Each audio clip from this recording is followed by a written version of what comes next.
जय श्री कृष्णा, राधे राधे। आज मैं आपको पूतना वध नामक प्रसंग आगे सुनाऊंगी। पूतना की समझ अत्यंत महत्वपूर्ण है। भगवान श्री कृष्ण प्रत्येक प्राणी के हृदय में स्थित हैं। श्रीमद् भगवद गीता में कहा गया है कि वे मनुष्य को आवश्यक बुद्धि प्रदान करने वाले तथा विस्मृति उत्पन्न करने वाले हैं। पूतना को तुरंत पता चल गया कि जिस बालक को वह नंद के घर में देख रही है वह साक्षात श्री भगवान है।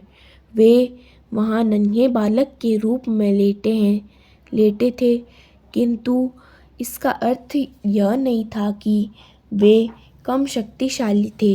यह भौतिकतावादी सिद्धांत की ईश्वर पूजा विकासवादी है, ठीक नहीं है। कोई भी मनुष्य ध्यान या तपस्या द्वारा ईश्वर नहीं बन सकता। ईश्वर सदैव ईश्वर रहता है।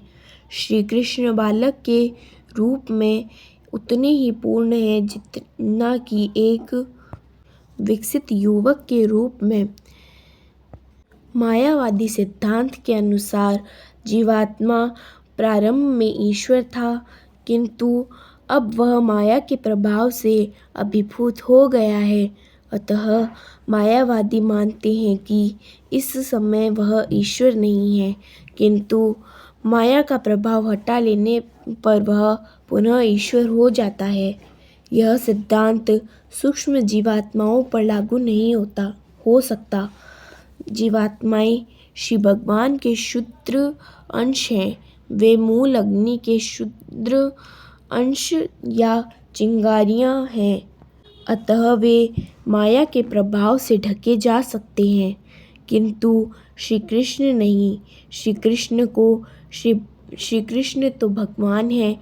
यहाँ तक कि वसुदेव तथा देवकी के घर में जन्म लेने के समय से ही श्री कृष्ण श्री भगवान हैं।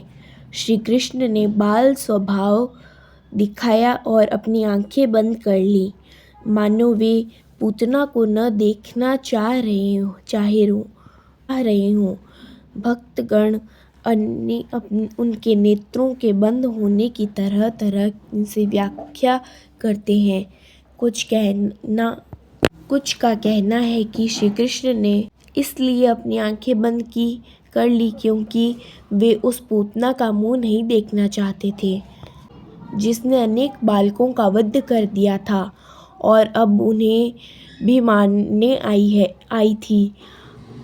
अन्यों का कहना है कि पूतना बालक को अपनी गोद में लेने से हिचकिचा रही थी, क्योंकि उसने अपने ही अंदर की कोई अलौकिक भावना निर्देशित कर रही थी और उसे विश्वास दिलाने के लिए श्री कृष्ण ने अपनी आंखें बंद कर ली जिससे वह भयभीत न हो।